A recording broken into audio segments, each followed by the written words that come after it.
Colonel Di Maala, magandang hapon sa inyo, si Henry Uri at si Karen Oyong. Magandang hapon po, Colonel. Yes, magandang hapon Henry at magandang hapon Karen Opo. at ganoon din sa ating mga kababayan. Colonel, iisa-isahin nga ho namin kung mamarapati ninyo, ano bang nangyari noong panahon na yon? At sino-sino ba itong mga involved? Yes, itong nangyari nga sa na encounter sa Negros Occidental ay dulot ito ng impormasyon na binigay sa ating mga kasunduluhan na mayroong presensya ng mga armadong grupo doon sa barangay Salamanca, Tubuso, Negros Occidental.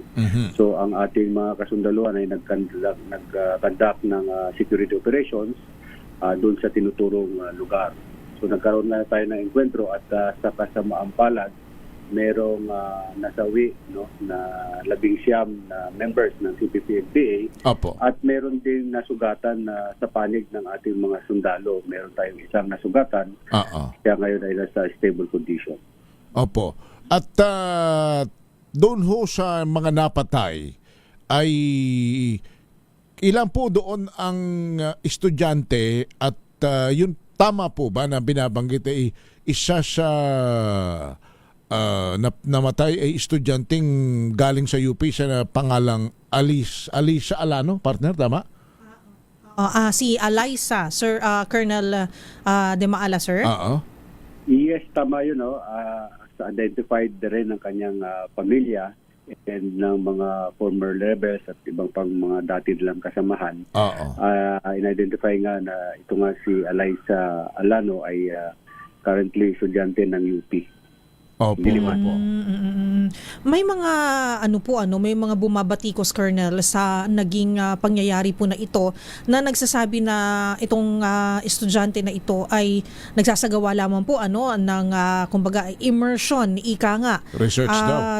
Para sa research sa kanyang pag-aaral po, kasama ang mga magsasaka po, Pero ano po ba yung inyong pagtanggap sa mga reaksyon na ganito pag sinasabi? Paano niyo po ba pinaiintindi na ito ay isang sabihin natin lehitimong operasyon sa inyong palagay, tama po, no? At Colonel? Yes, tama yun. Itong ginawa ng ating mga kasundaluhan ay isang lehitimong operations, security operations na dulot nga nung pagbibigay ng informasyon ng ating mga kababayan. Lagi naman sinasabi ng mga iba't ibang grupo na itong mga pag merong namamatay doon sa encounter ay sinasabi nila ito ay mga ordinaryong estudyante, ordinaryong social worker, researcher. But mismo yung ating mga sundalo na nandoon sa encounter at sila mismo yung nakasagupa, sila yung nagsasabi na itong mga to ay may mga barel at barilan sa ating mga sundalo. Ang lagi nga natin tinatanong, kung talaga bang ito ay mga ordinaryong estudyante lang, bakit sila nandoon sa encounter site, may dalang baril at nakikipag-barilan sa ating mga sundalo. At palagi nga nila sinasabi na ayan ay may mga lehitimong research works ang ginagawa nila. Pero meron na rin nailabas na affidavit yung local government unit, particularly yung barangay doon sa Tubuso, na wala naman silang ni-request na pahintulot or clearance mula doon sa barangay.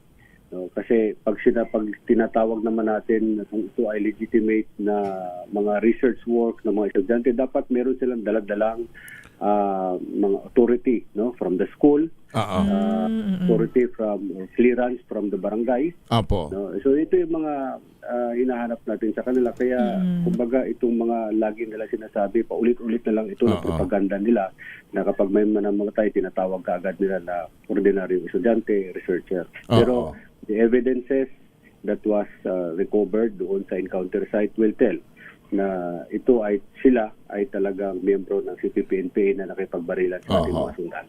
Yung si Alyssa ho, mawalang galang na, pasensya na, kumatanong ko ito sa pamilya, partner, pero nasa sa inyo na rin, Colonel, kung nais po ninyong sagutin. Tama ba yung binabanggit kanina ni General Browner na may baril may dalang baril. Tama ho ba? May dala ba siya o may hawak? Nakipagpalitan din ba siya ng putok? Ano ba ho ang nangyari? Yes, tama yun. No? Base nga dun sa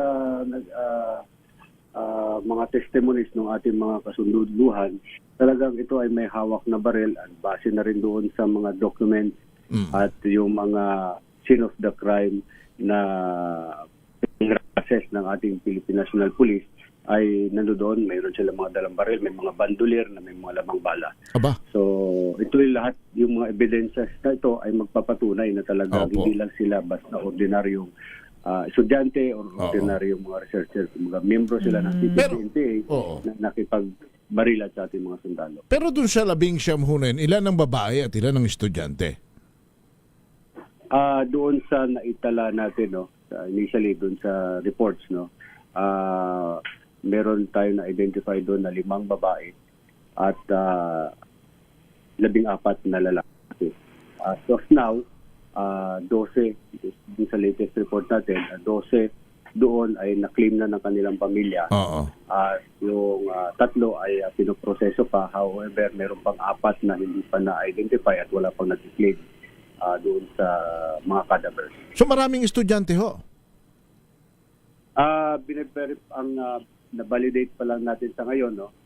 Itong si Alyssa Alano pa lang yung ating identify na talagang estudyante at kinlaim na rin ng UP Diliman na siya ay currently estudyante. The rest ay tuloy-tuloy yung ating pagbabalidate at inahayaan natin yung portion na ito so the PNP SOCO dahil sila yung nagproseso ng identities at validation ng mga pagkakilala nitong mga namatay sa encounter. Colonel, nabanggit nyo na may mga kakailanganing mga dokumento, mga kumbaga identifiable na mga documents na dapat dala ng isang estudyante kung siya po ay isang researcher. Tama po, ano? Pero sa mga statements po sa mga salaysay na nakikita po natin na naka-post na po at nasa media na rin po. Ang kwento po ay may mga nagsasabi na inattack umano itong isang komunidad at kaya sila napilitan na mag-evacuate, lumikas dun sa lugar na yon. Wala nang pong panahon na para siguro to kung inosente man ng estudyante o isa mga estudyante na ito na may dala siyang mga identifiable na mga documents to prove that he or she is just doing research, hindi na po niya mapapakita ito. So, ang tanong po, paano po kayo nag-vet kung ito pong mga aktibidad na ito, mga estudyante na ito ay lihitimo po sila nagsasagawa ng research o meron na o sumapi na po sila dito sa mga armadong mga aktibidades. And pangalawa, sir, ito po bang si Alyssa, matagal yun na rin po ba na minamanmanan itong estudyanteng ito, Colonel? Ang pinangyarihan kasi ng enkwentro ay medyo may kalayuan din sa community. So walang ibang dahilan na nagre-research sila na wala namang community. Oh. So kaya itong mga lumalabas na mga pinapalabas nilang issue is dahil lang gusto nga nilang i-discredit yung legitimacy ng security operations na ginawa ng ating mga kasunduluhan. Kaya nga open naman tayo kung sa tingin nila meron violation na ginawa yung mga sundalo, open naman tayo to any investigation. Opo. And pangalawa, no, Opo. itong as per dito sa atin sa validation, no, kay Alyssa, we leave to the Philippine National Police and to the ground unit, no, based dahil mayroon security portion na ito na hindi ako pwedeng mag-discuss. We understand. So, yes, but definitely as per doon sa nakakilala sa kanya, as per revelation ng mga dating former rebels at revelation ng isa doon sa mga nahuli doon sa checkpoint, yung 5 na nahuli doon sa checkpoint, ay kasama nila itong si Alyssa at iba pa na nakipagbarila doon sa mga sundalo doon sa encounter site. Oo. Okay. Nakakalungkot lang Colonel, kasi umabot po sa ganito na ang isang napaka-impressionable na estudyante, kabataan po ay nasangkot po sa ganito po na pangyayari, and then ultimately po ito nga ay ikinasawi. Pero I believe po as early as nasa tagal na panahon po ay sinusubukan nyo na rin naman po na makipag-integrate kumbaga sa mga komunidad para siguraduhin po na yung safety po, kumbaga yung seguridad po ng mismong komunidad at yung mga kabataan ay ito po yung masisiguro po natin. May mga programa po kayong ganon, tama po ba? Yes, the utmost priority of the Philippine Army in conducting security operations is the safety ng ating mga communities. No? Kaya nga patuloy tayong nagpapaalala sa ating mga kabataan, patuloy tayong nagpapaalala sa ating mga magulang na palagbantayan, maging mapagmatsyag dito sa mga grupo na lumalapit sa kanila dahil karamihan as per revelation na rin ng mga former rebels kung paano sila naging membro ng CPP-NPA dahil nung doon pa lang sila, nung sila estudyante pa lang, nagkaroon na ng agitation, nung na-agitate na sila dahil sa mga different issues na itinatanim sa kanilang utak, na-organize at na-mobilize na sila. And later on, kasama na dito yung pagsasampa sa kanila, ini-integrate na sila doon sa armadong grupo para maging regular member na ng CPP-NPA. Colonel, yung bang pinangyarihan, yung ano yung terrain? Bulubundukin ba ito? Gubat? Bahayan ba ito? At yung bang mga nakaengkwentrong mga NPA ay naglalakad, nag-uumpukan, nagre-recruit? Ano ang kwanhunon? Ano ang ginagawa nila? Yung terrain natin, patag ito, no? May mga kunting yung tubuhan, tanim ng tubo at may mga fish pond. Malayo ito, medyo may kalayuan dito sa community. Sa bahayan. Nangyari ang encounter, madaling araw pa lang, noong April 19 hanggang umabot ito dahil ito ay series of encounters. So, ini-expect natin nga nung nagsumbong nga yung ating mga kababayan, particularly doon sa barangay Salamanca, pinuntahan ng ating mga kasunduluhan at nung papunta pa nga lang sila doon sa sinabing pinaroroonan itong grupo na to ay pinuputokan na sila at nagkaroon na ng enkwentro. So, kaya nagkaroon ng series of encounters ito. Colonel, kung halimbawa, partner, ang isang estudyante, alam naman niyang siya ay nagre-research lang, o baka naipit lang sila, nagkataon na nung nadon siya sa lugar, naroon din yung mga NPA. Kung ako ay estudyanteng lehitimo ang pakay, wala naman akong kinalaman, hindi naman ako sumasali sa ganyan. Kung maipit ba ako at sa gitna ng putukan magwagayway ako ng puting panyo at sabihin ko, estudyante lang ako, huwag niyo akong babarilin, huwag niyo ako idadamay dito, wala akong kinalaman. Pwede ho bang mangyari yun? At yun ba bibigyang i-honor ba yun ng inyong nasa ating sandatahan? Ang ating Philippine Army during the conduct of our security operations, we follow rules of engagement. We follow the international humanitarian law, and we utmostly respect yung human rights ng bawat isa sa atin. So hindi naman tayo yung lagi nang pinapalabas na berdugo. We are a professional army. Kaya pag may mga ganyang bagay, supposed to be, ang isang estudyante hindi na dapat nandoon kasama yung armado. So yan yung lagi natin sinasabi. Kung may nakita sila armado, bakit pa sila pupunta doon? Dapat magsumbong na sila sa ating mga law enforcement to ensure na baka natin ma-secure yung kanilang safety and as well as yung peace and order doon sa lugar. So, ibig sabihin ninyo, halimbawa, nagre-research ko sa isang lugar, biglang may dumating na mga armado, lumayo ka na. Huwag ka nang sumama, umiwas ka na. Is that what you're saying, Colonel? Yes, dapat isumbong niya yung presence dahil ang paano na ito ay illegal na may mga dalang baril at consider na natin terorista. So, dapat sinusumbong nila ito. Pero paano kung hindi naman isumbong at tatakotin? Baka naman siya ang balikan at siya naman ang patayin. So maraming paraan, talaga kung gugustuhin nila, maraming paraan. Tayo naman ay sa yung law enforcement, nakanda, even the local government unit, the barangay local government unit, ay nakahanda naman para i-assistihan sila pag may mga ganitong pagkakataon. So, para protektahan yung kanilang safety. Malakas pa ba ang puwersa ng NPA lalo sa Negros at sa buong Pilipinas na rin? Ano ba ito? Marami pa bang aktibo? Di on the downtrend, no?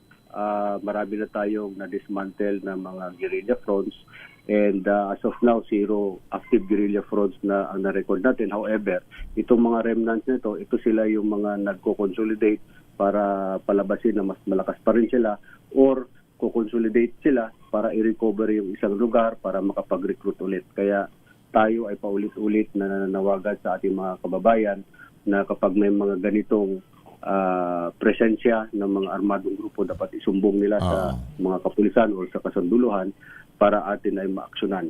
Dahil ang security, yung peace and order sa ating mga lugar ay hindi lamang responsibilidad ng kapulisan o ng Philippine Army, kundi responsibilidad nating lahat. At ano naman po yung tamang paraan po, sabihin na natin, kasi alam naman po natin ang lahat po ng panig ay may ipinaglalaban, may pinaniniwalaan, may kanya-kanyang prinsipyo.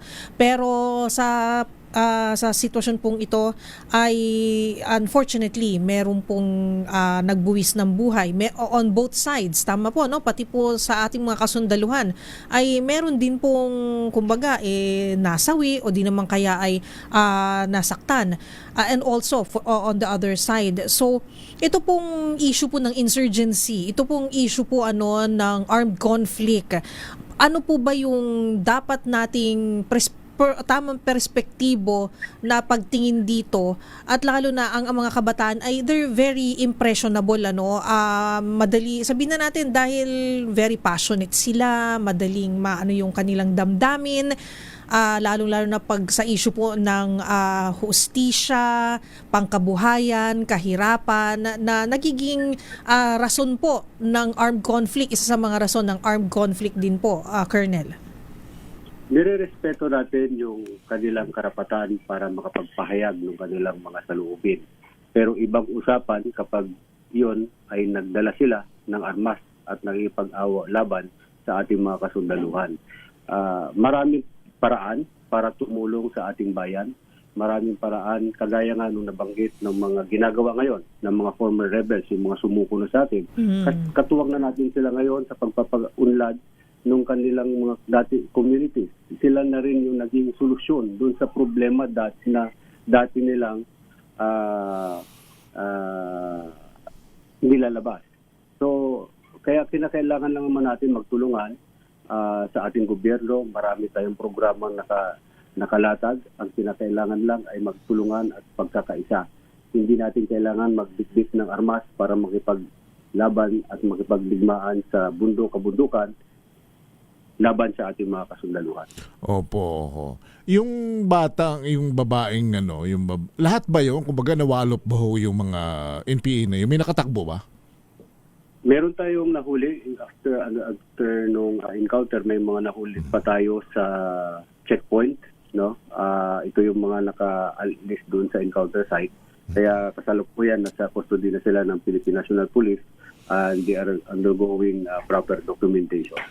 Kakaawa naman may madalas sa Colonel, tama ba yung mga ganyan pagka naputukan na, nasugatan na, karaniwan hindi na rin na sasalba ng mga kasama, iniiwan na. Tama ho ba? Yan, doon tayo nalulungkot, no? Dahil pagkatapos na lang i-recruit, pagkatapos dumaan sa hirap, gutom, kapag nagamit na nila at wala nang pakinabang sa kanilang grupo, ay basta na lang iwanan. Marami na tayong experience dyan na dati nilang makasamahan, basta na lang iniwan at pinabayaan. Kaya tayo nalulungkot na may mga ganito pa rin pagre-recruit. Kaya patuloy yung ating panawagan sa ating mga kababayan na talagang takwilan natin itong armadong grupo na ito at magtulungan tayo para talagang magkaroon tayo ng pangmatagalan ng kapayapaan dito sa ating bansa. Alright. Colonel, salamat na marami for joining us. Mabuhay po kayo. Thank you, Colonel. Yes, salamat, Henry. And, si Karen po. Si Karen. at mabuhay tayong lahat. Thank you. Si Colonel Louie Di Maala, tagapagsalita po ng Philippine Army.